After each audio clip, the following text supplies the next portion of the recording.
ओम। अहिंसा क्या है?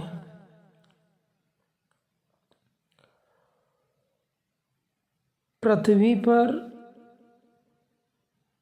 जैसा कि हम जीवन को देखते हैं,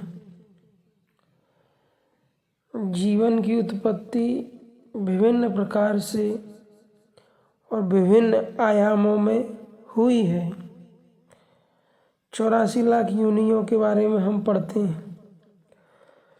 तो जीव जगत को देखने से पता चलता है कि जीव का आहार है। एक जीव दूसरे जीव का भोजन करता है, एक जीव दूसरे जीव की हत्या करता है और उसका आहार करता है। ऐसा जीव जगत में देखा जाता है। शरीर पदार्थ है, कमजोर शक्तिहीन जीव को एक शक्तिशाली जीव अपना शिकार बना लेता है। हम डिस्कवरी पर देखते हैं, मगरमच्छ जो होता है वो पानी में कमजोर जीवों को अपना शिकार बनाता है। टाइगर जो होता है वो उसका शिकार बना लेता है, मगरमच्छ को ही अपना शिकार बना लेता है।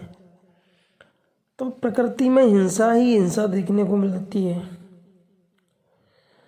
दूसरा चीज, आकाश की बात करें तो वहाँ भी ग्रहों का निर्माण और विनाश होता है। वहाँ भी प्रकृति सृजन, विनाश, उत्पत्ति और निष्पत्ति की प्रक्रिया को निरंतर जारी रखे है, कंटिन्यूअस, निरंतर।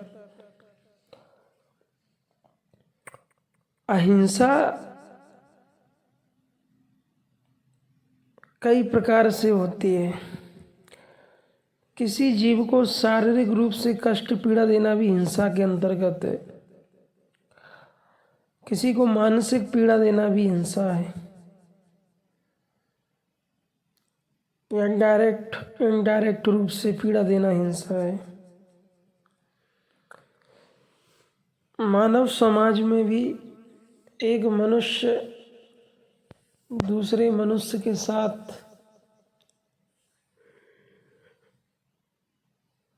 हिंसा करता है, जैसा कि आज रूस यूक्रेन वॉर में देखने को मिला है।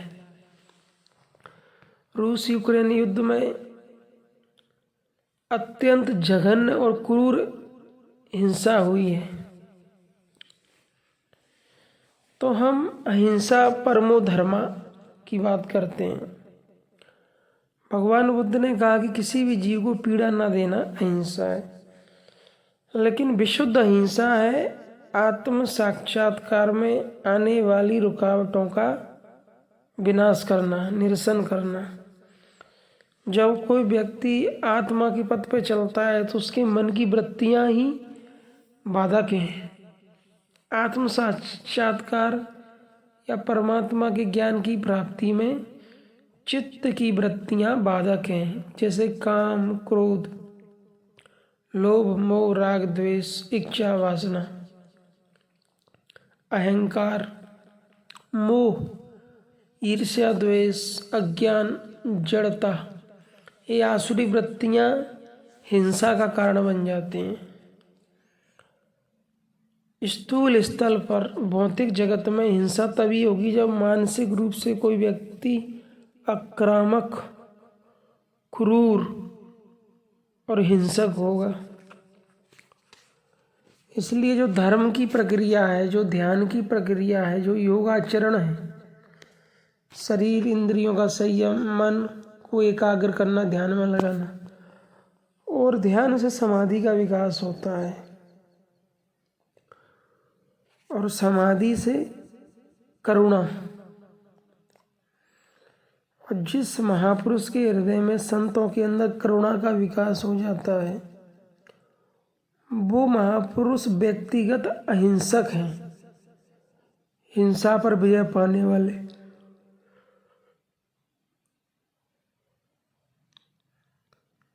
प्रकृति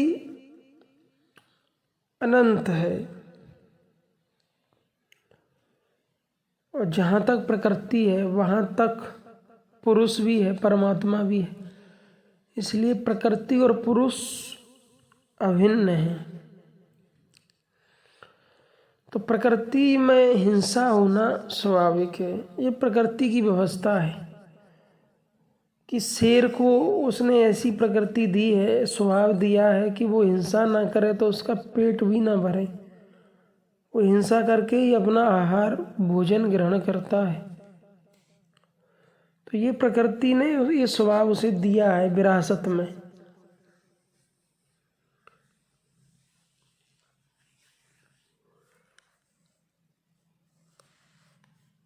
अहिंसा का संबंध धर्म से क्यों जोड़ा जाता है? क्योंकि धर्म के पथ पर चलने के लिए करुणा होना परम आवश्यक है। जब आपके स्वभाव में करुणा होती है, दया, तो ये दैवी गुण है, ये देवताओं का गुण है, ये दैवत्व का विकास है। मनुष्य के स्वभाव में जब आसुरत्व होता है तो उसका आचरण, उसका व्यवहार, उसकी दिनचर्या असुरों की जैसी होती है।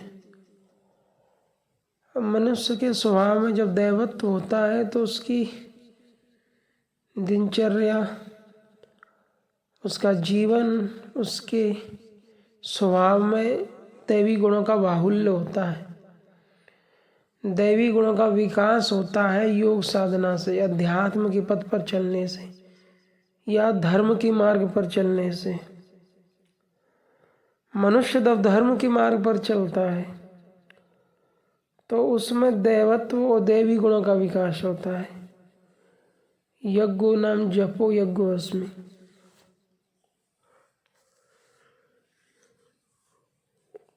जब मनुष्य जप करता है, निरंतर ध्यान करता है, तो ध्यान के द्वारा उसमें दैवत्व का विकास होता है। एक बार रामकृष्ण परमहंस ने कहा कि पैर में एक कांटा लगा है तो दूसरे कांटे से उसे निकाल दो, दोनों को फेंक दो। ऐसे ही योग माया से माया का अंत हो जाता है, विद्या से अविद्या का नाश हो जाता है, और अविद्या के मिटने से जीव निर्वाण या परम मोक्ष, परम शांति को प्राप्त हो जाता है। तो हिंसा क्यों करता है एक मनुष्य के ऊपर? क्योंकि वो अविद्या से ग्रसित है, वो अज्ञानी है, और अज्ञान से उसके मन में राग, द्वेष, काम, क्रोध की भावनाएं पैदा होती हैं, और इन्हीं भावनाओं से आक्रामक होकर के, आक्रोश में आकर के वो एक जीव दूसरे जीव को पीड़ा देता है या कष्ट देता है, निंदा करता है, आलोचना करता है। हिंसा करना तमोगुण प्रधान प्रकृति है। तमोगुण और रजोगुण से ये प्रकृति का निर्माण होता है। तब मनुष्य हिंसक हो जाता है, हिंसा करता है, और वो हिंसा करके भी व्यक्तिगत दुख और पीड़ा ही प्राप्त करता है। यदि आप किसी के ऊपर हिंसा करते हो तो उससे आपको शांति प्राप्त नहीं होगी। हिंसा करने वाले को भी अशांति और दुख मिलता है, और जिस पर वो हिंसा करता है या जिसके साथ, उसे भी दुख मिलता है। और मन के अंदर जो अविद्या है, अज्ञान, आसुरी संपदा, कुरान में मोहम्मद साहब कहते हैं उसे शैतान। शैतान अंदर रहता है मन के, और वो नाना प्रकार से शैतानी करवा लेता है। तो वो अज्ञान जो है वो क्रोध को, लोभ को, राग, द्वेष, वासना, मोह, माया, प्रपंच को जन्म देता है, और उसी अज्ञान से फिर मनुष्य जो है हिंसक हो जाता है, क्रूर। अब प्रकृति का अपना डायमेंशन है। तमोगुण में मनुष्य अज्ञानी, विषय विकारी, मलिन, क्रूर जड़वत होता है। उसकी प्रकृति उन्नत हो गई, थोड़ा राजसी, तो थोड़ा और उन्नत हो गया। इंद्रिय भोग, अशांति, चंचलता, भोग राग के लिए आकर्षित रहता है। प्रकृति सात्विक हो गई तो धारणा, ध्यान, समाधि, स्वभाव में आ जाती है। धार्मिक प्रकृति हो जाती है मनुष्य की, और निरंतर समाधि में लीन होकर के जब वो गुणातीत हो जाता है, एक योगी ही हो सकता है, एक साधक ही हो सकता है, फिर वो आत्मस्वरूप में स्थित हो जाता है। तदा दृष्टा स्वरूपेवस्थानम, वो दृष्टा भाव को प्राप्त हो जाता है। दृष्टा भाव, आत्म भाव या ब्रह्मलीन, और उसी अवस्था में वो शुद्ध विशुद्ध अहिंसक हो जाता है, हिंसा मुक्त हो जाता है। ओम श्री परमात्मने नमः।